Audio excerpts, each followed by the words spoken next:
Good day, class. How's your day? I am Laika Lorraine Olarte, your teacher in science. Welcome to this subject.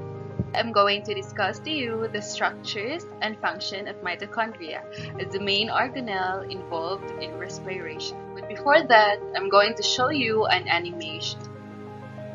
Do you know what that is? Yeah, very good. That is mitochondria. Now let's formally start our lesson to begin with knowing the objectives of this lesson. First, we will define what mitochondria is, identify its different parts and its corresponding functions, and to discuss the role of mitochondria in the process of cell respiration. Mitochondria as the energy house. Mitochondria are membrane-bound cell organelles that generate most of the chemical energy needed to power the cell's biochemical reactions. Chemical energy produced by the mitochondria is stored in a small molecule called adenosine triphosphate or ATP. Mitochondria contain their own small chromosomes. Mitochondria are the body's energy producers, the power stations inside our cell. The cell needs energy houses that can manage the production of ATP, wherein ATP is the energy currency of life. It is the high energy molecule that stores the energy.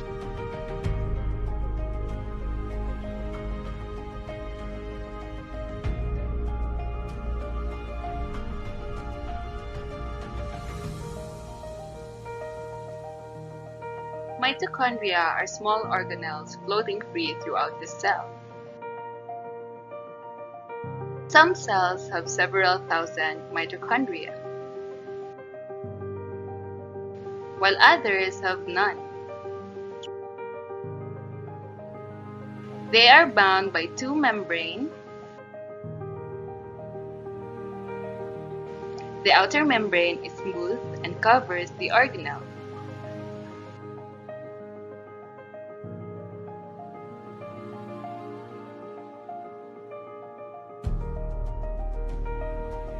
The inner membrane folds over many times and creates layered structures called cristae.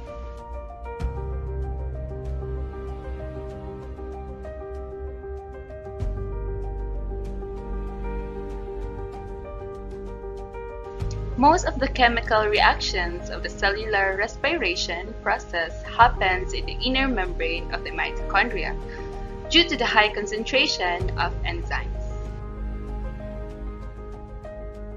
The fluid contained in the mitochondria is called the matrix.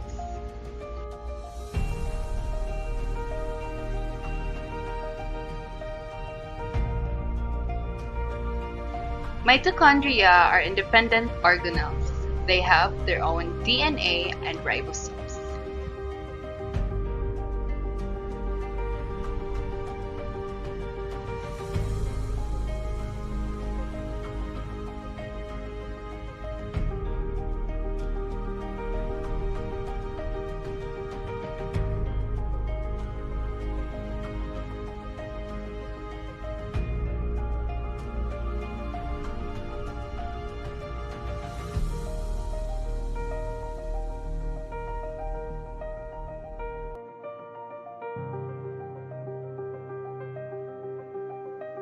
This bird, like all living animals, has cells that carry out cellular respiration.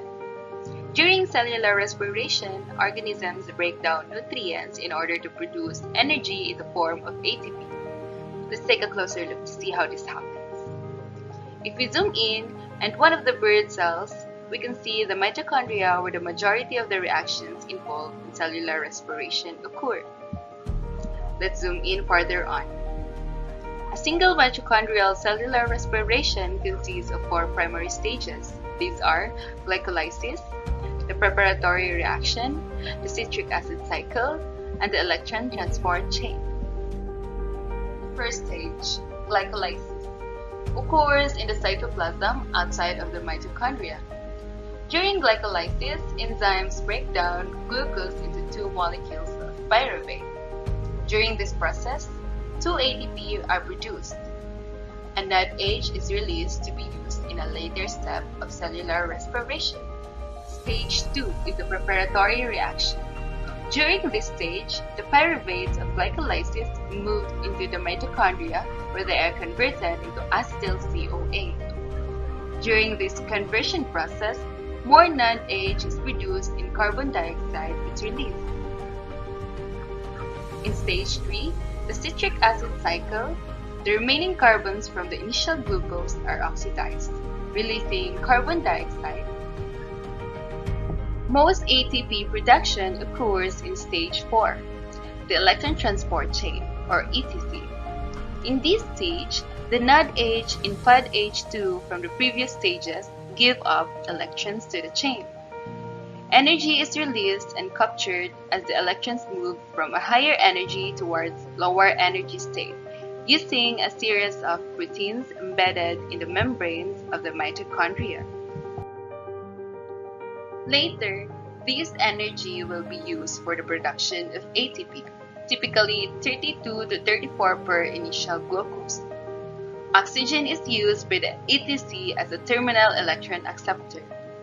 It then combines with hydrogen ions to produce water.